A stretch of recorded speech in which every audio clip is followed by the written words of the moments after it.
Welcome to the Jamesburg Presbyterian Church. Today is Tuesday, September the 15th, 2020.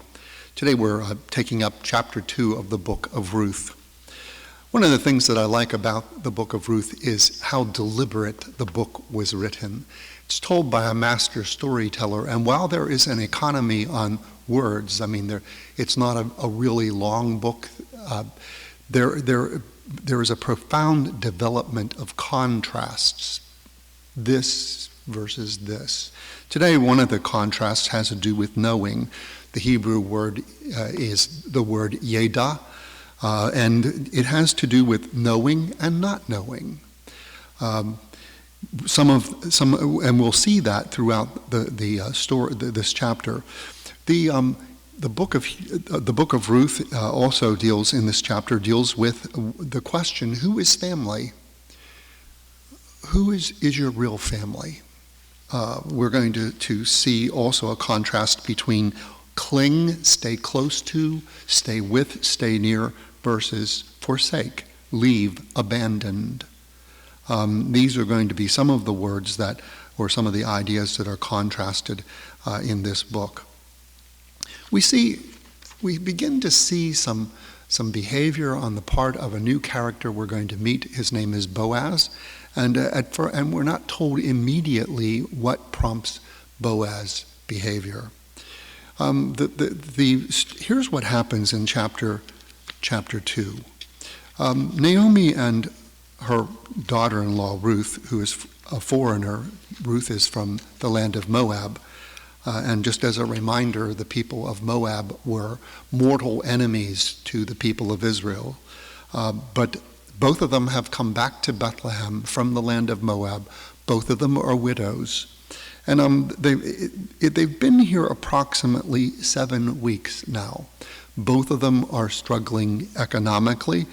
Both of them have not enough food to eat. No one from the family has stepped up to help them. And so Ruth comes up with the idea that she will go out into the fields and glean. Now, here's what that means. The Old Testament has a rule, a law, that when you're harvesting a field, you're not supposed to harvest everything from the field. You're supposed to leave some things behind so that the poor or the needy can go to that field and get something for themselves. So usually what happened is when a field was harvested at that time of year, they would leave the borders of the field alone. Or sometimes they would leave some food behind. And what Ruth's plan is that she would go to a field and gather up these leftovers. Naomi gives her blessing to Ruth, says, go ahead, go and do that. And so she goes to a field. The owner of the field, his name is Boaz, shows up. And he says to the foreman, the person who is in charge, the boss of the job, hey, who's that woman over there? And the boss says, well, she is a Moabite woman. This is how she's introduced, not by name, not by a relationship, but she is a Moabite woman, and she has come back from the land of Moab with her mother-in-law named Naomi. And she came to me and asked if she could gather from the field. And she has been working in this field nonstop since the early mornings, except for a brief rest that she took as the sun was coming up.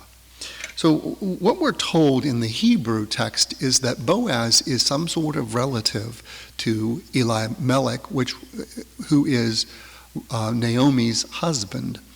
He has died. But he is some sort of relative. We're not told exactly what kind of relative at this point in time, but here is where that contrast comes in. But we're told in the Hebrew text that he knows Naomi. He knows that family, and that this woman Ruth, is not known to him. So the contrast is there. The reports are favorable about Ruth as a hard worker and as a person who has not abandoned her mother-in-law. She has stayed close to her mother-in-law and not abandoned her. Again, a contrast. We're told that Boaz is a Gabor. This is Hebrew, and it has several different possible meanings. Here we interpret it to mean that he is a man who has some standing in the community. It can be used to describe a soldier, a warrior, a person of wealth. We're going to take it that he's not a soldier, but a person who has some standing in this community. He's a community leader, a pillar of the society. So we're going to expect him to do some good things with this kind of introduction. Moving on, we get into the verses 8 through 16, and when Boaz goes to greet her, she bows to him, which is a sign of respect. And he says to the other women, I don't want any of you to be rude or mean to this woman. You are to treat her with respect. And he also tells the men that they are not to touch her. So he is providing some care for her, some safety for her, some assurance. And Boaz says that because of what she has done for her mother-in-law, he will help her. And he even says to her, may the Lord repay you for what you have done. May you be richly rewarded by the Lord, the God of Israel, under whose wings you have come to take refuge. The allusion is like a hen who protects the chicks by placing the hen's wings around the chick. God has done this and will do this for Ruth. So there is unsolicited kindness that Boaz is extending to her. Again, it shows up in the Hebrew. She's called a maidservant. This is a person who, in the structure of society in that day, would have had a very low standing, should have been near the bottom of the levels of society. And this is just the reality of that world back then. There were different levels of society. Boaz is seen as a pillar of the society, top rung. A maid servant is seen as at the low end of that society, and a foreigner, whether male or female, would have even been seen as lower on the rung.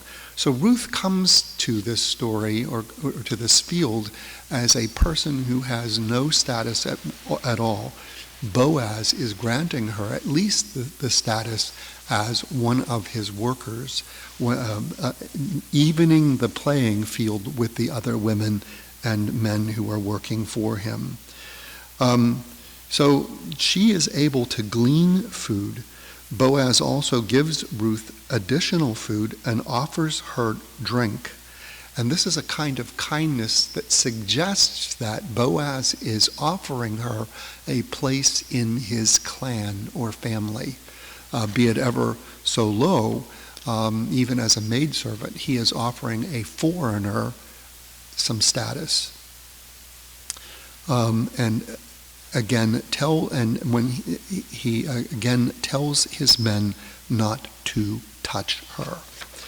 In the final verses of this chapter, verses 17 through 23, Ruth stays in the field and gleans things. The men are actually told to deliberately leave stuff behind for her.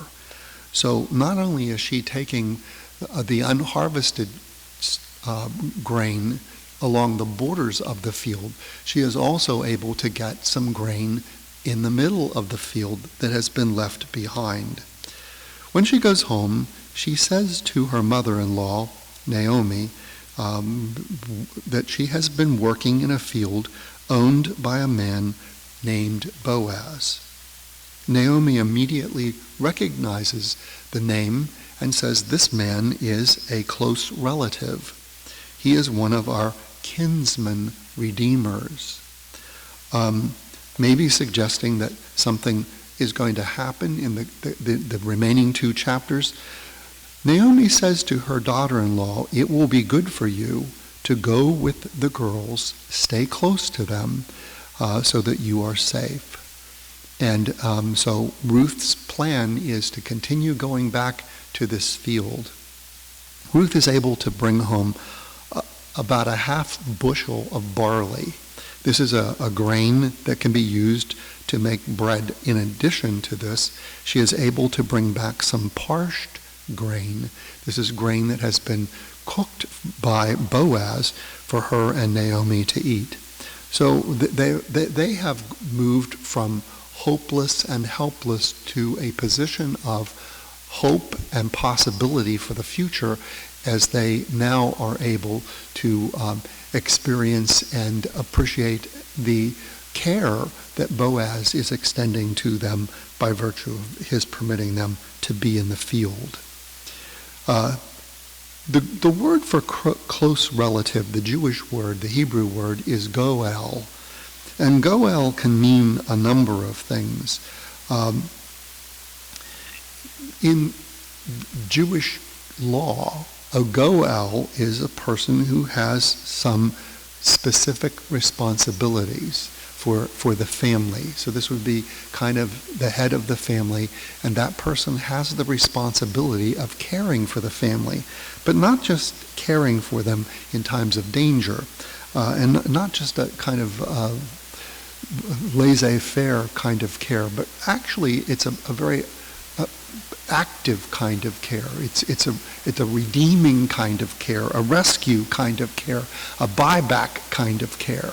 In other words, when he sees that Naomi is in trouble, he is supposed to be the person who goes and makes things right for her. Right now, we're not seeing that. All he's doing is giving them the opportunity to glean from his field. But it has some beginnings that maybe imply that there's more to come in the next two chapters. Naomi, if we've followed the story from chapter 1, you remember at one point Ruth saying to Naomi, "Don't tell him about the work of the Lord."